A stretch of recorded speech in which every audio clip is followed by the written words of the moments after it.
You know that feeling, you walk into a room and it suddenly gets quieter. Or someone says, oh, we were just talking about you, and the smile doesn't reach their eyes. That sting, that's the shadow of gossip. Let's be honest, it hurts.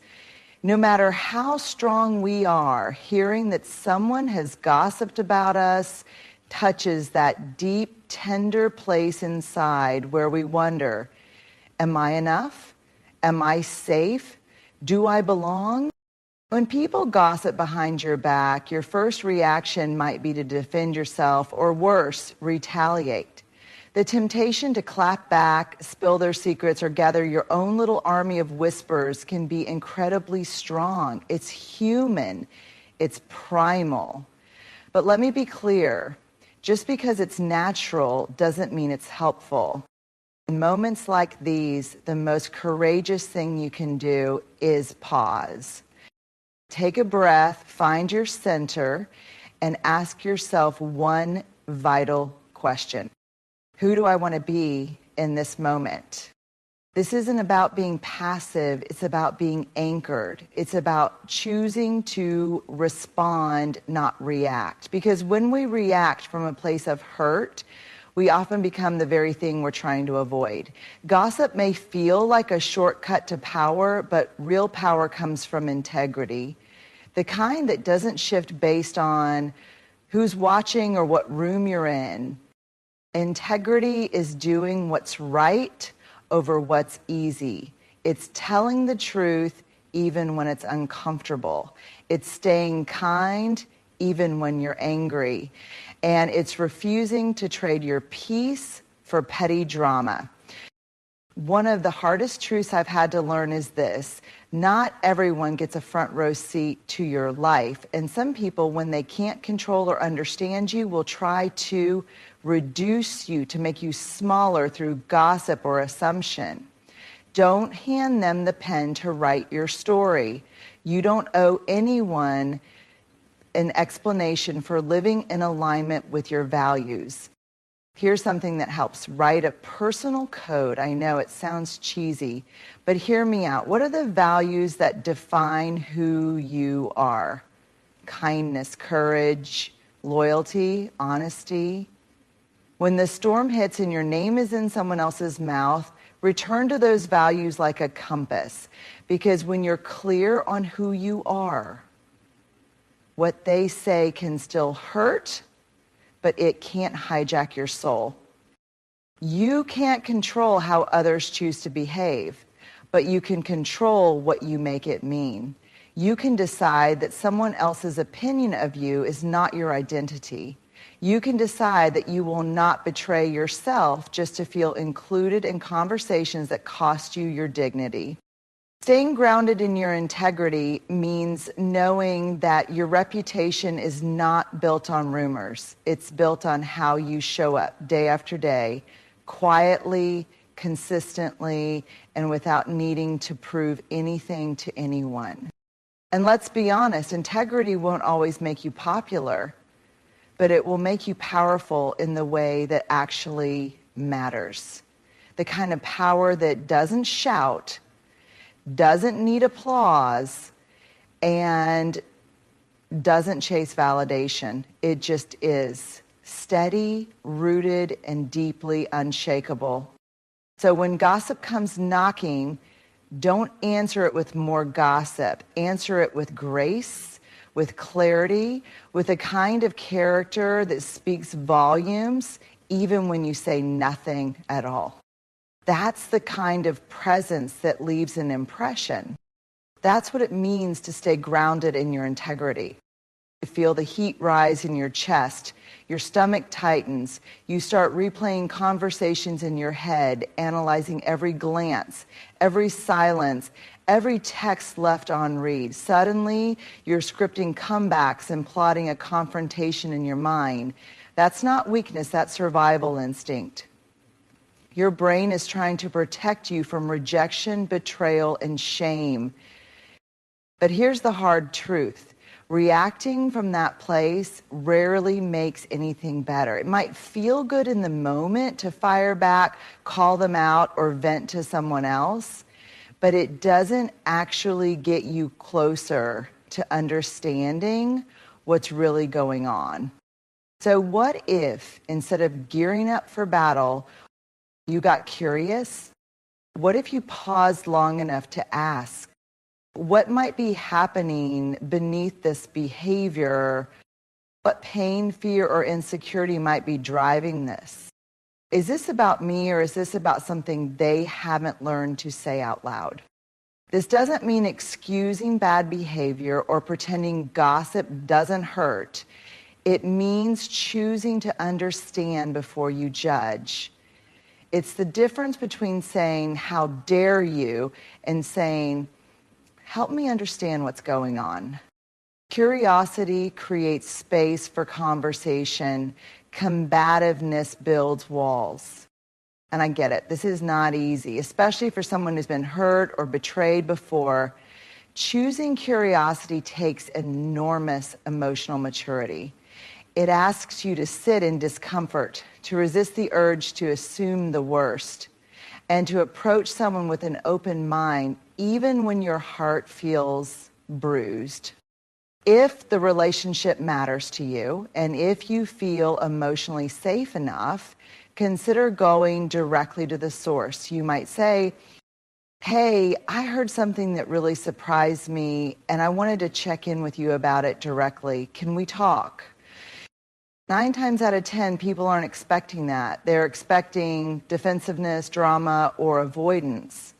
But when you show up with curiosity instead of accusation, it often disarms the situation. You move from adversaries to two humans in a hard moment, trying to get it right instead of be right.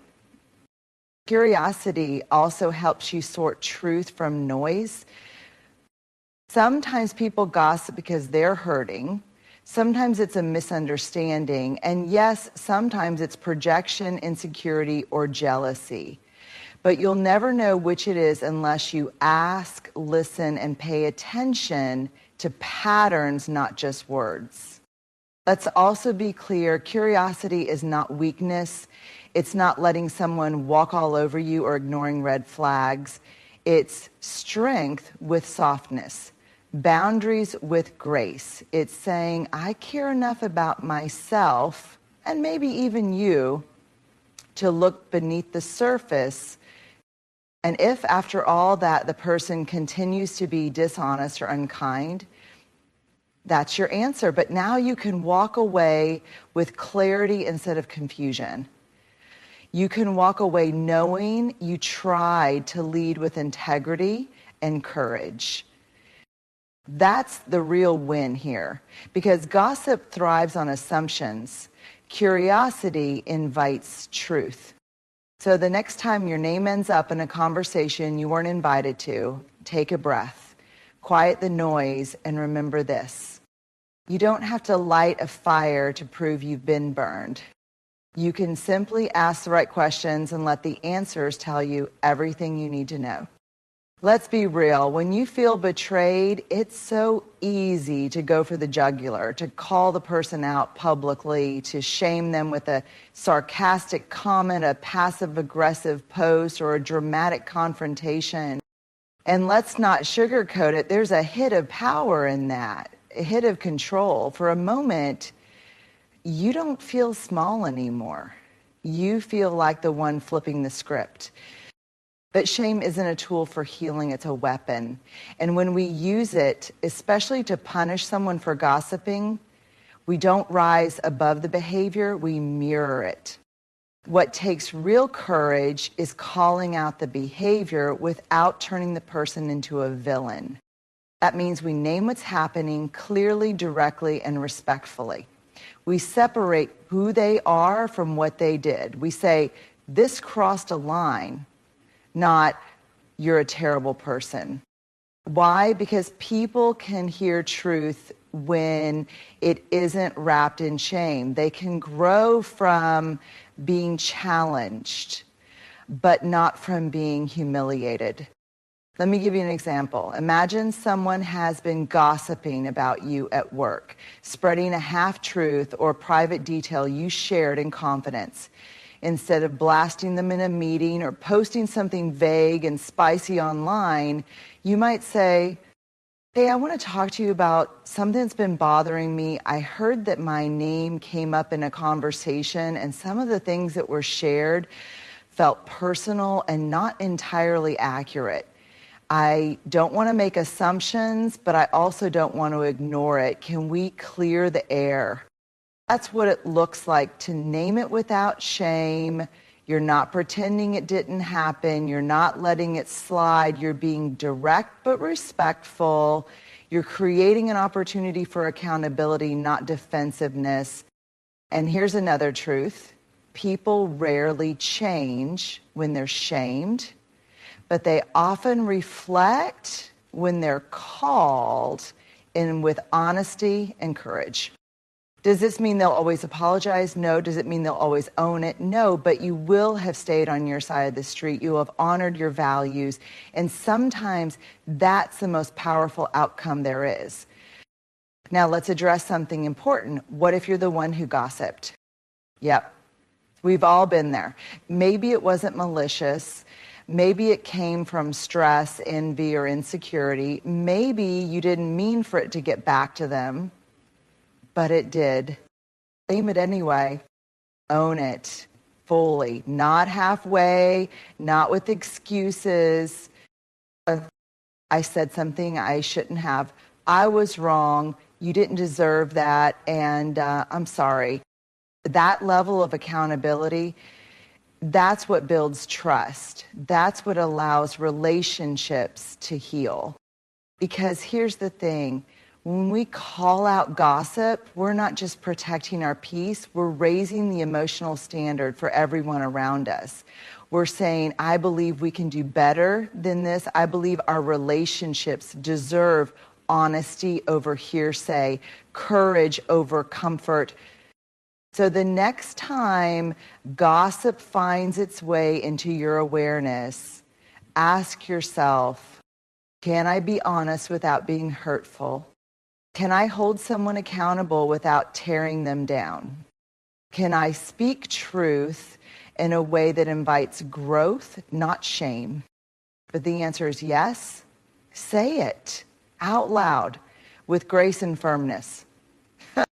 Because gossip lives in silence and shadows. But truth needs voice.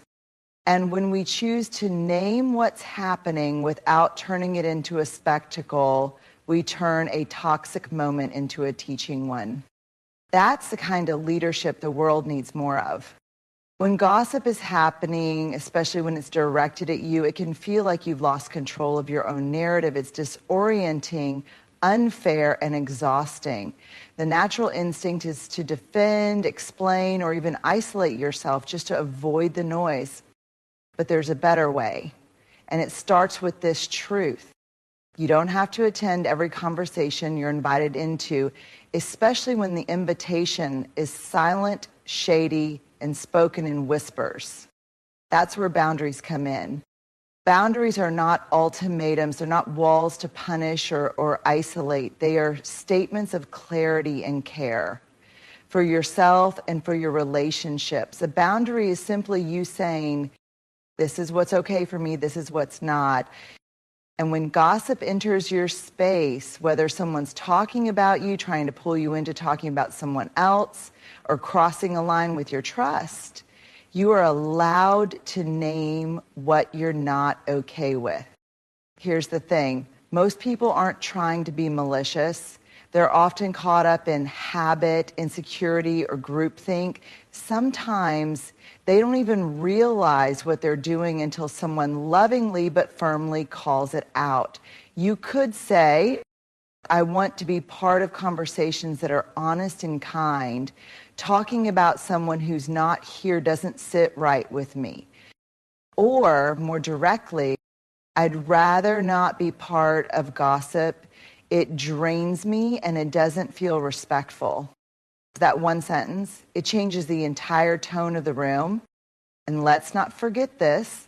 You also get to set boundaries with people who gossip about you. If someone repeatedly breaks your trust, spreads rumors, or undermines you behind your back, you don't owe them continued access to your time, energy, or vulnerability. You can say, I've heard a few things that make me feel uncomfortable. I'm not here to accuse or argue, but I want to be clear. If my name is going to be part of the conversation, I expect honesty and respect. If that's not possible, I'll be stepping back from this relationship. That's not drama, that's clarity, that's self-respect. Now here's where it gets even harder. When the gossip comes from someone close, family, a longtime friend, a colleague you trusted, setting boundaries can feel like a betrayal. You'll be tempted to tolerate it because of history, or because it's just how they are, or because you don't want to rock the boat. But let me ask you this, what's the cost of not setting the boundary? What does it do to your self-worth when you continuously allow someone to treat you like you don't matter? What message are you sending to yourself? Boundaries aren't just about protecting you from others. They're about protecting your relationship with yourself. When you hold the line, even when it's uncomfortable, you send a loud and clear message to the world. I am worthy of honesty. I am worthy of kindness. I am worthy of peace. Not everyone will like your boundaries. Some people will resist them. Some will push back. That's okay. Boundaries are filters, not fences. They help reveal who is capable of walking beside you in a healthy way and who is only comfortable when you are bending over backwards to accommodate dysfunction. Here's something to remember. The people who love you will adjust. The people who benefit from your lack of boundaries will resist. And when the resistance comes, don't let guilt guide you. Let clarity ground you. So if someone has been gossiping behind your back and it's affecting your mental peace, your energy, your environment, you don't have to explain yourself endlessly. You don't have to go to war. You can simply say, this is where I draw the line. I'm not available for this kind of energy in my life. And then follow through calmly, quietly, consistently. Because boundaries don't need to be loud to be powerful. They just need to be clear. And the clearer you are, the stronger your peace becomes. Did I do something to deserve this? Am I the problem? What are they saying? And is any of it true? That inner dialogue can be brutal, especially if you're someone who values connection, who wants to be liked, or who takes pride in your integrity. And let's face it, most of us do.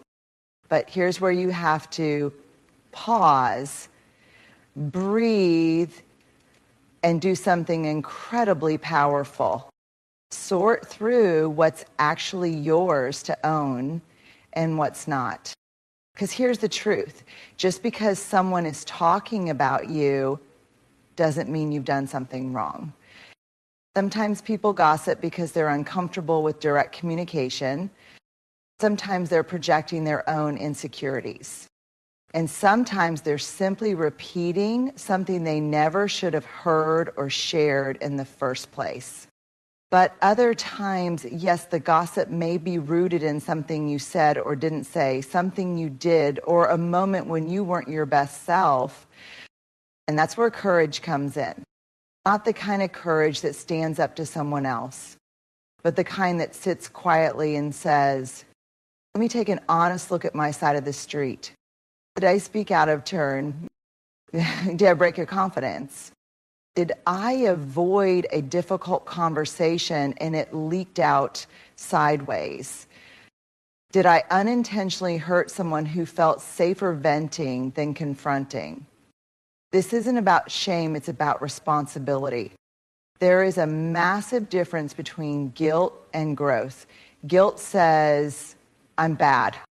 Growth says, I made a mistake and I can learn from it. Knowing what's yours to own means being honest with yourself, not harsh, not defensive, not dismissive. It's the maturity to say, yes, I said that. I was frustrated inventing.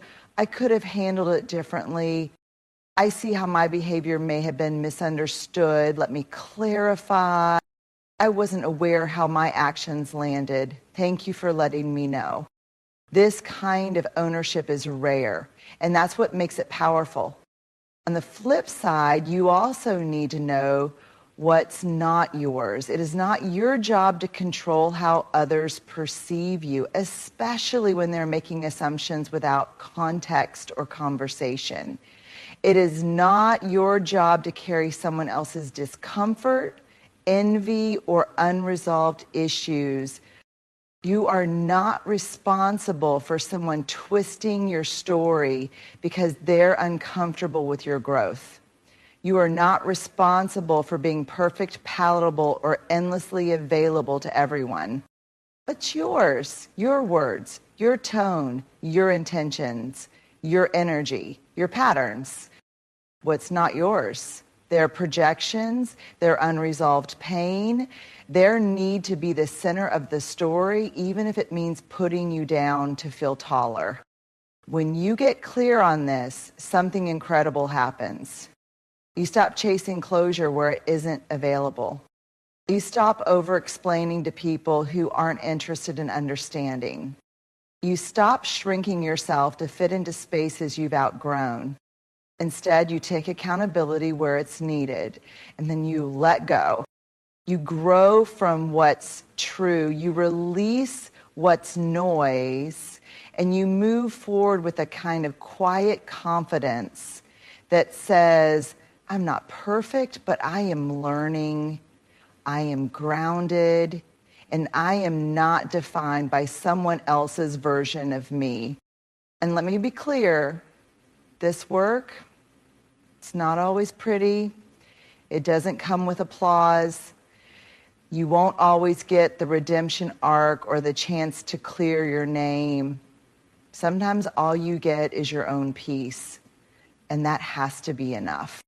But over time, when you consistently show up with self-honesty, clarity, and humility, the people who matter will see you, and the people who don't, you'll learn to stop seeking your reflection in their distorted mirror. So yes, check your side of the street. Own your part, even if it's 2%. But then, lovingly, put down what was never yours to carry. That's what real maturity looks like. That's what integrity looks like. And that's how you build a self you can trust, no matter what anyone else is saying behind your back. Your story is sacred. Your struggles, your dreams, your doubts, your private truths, all of that is sacred ground. And not everyone knows how to walk on sacred ground without trampling it. When someone gossips about you, especially after you've been open, trusting, or generous, it can feel like a violation. Like you gave someone the keys to your inner world and they use them to open a door for everyone else to peek in. It's a painful lesson, but it's also a clarifying one. Because after betrayal comes the invitation to choose better, to choose wiser, to choose people who don't just want to sit with you at the table when you're winning, but who will hold space for you when you're doubting, struggling, or simply becoming. And that's what it means to keep your circle sacred. It's not about cutting everyone off. It's not about creating an echo chamber of people who always agree with you. It's about discernment. It's about asking, who can I be fully myself with? Who keeps my name safe in rooms I'm not in? Who doesn't need me to shrink to make them comfortable? Who holds me accountable with compassion, not cruelty? Sacred circles are built, not found. They don't appear overnight. They are cultivated through shared experience, mutual respect, and time. And most importantly, they are earned. Let's be clear, trust is not a gift.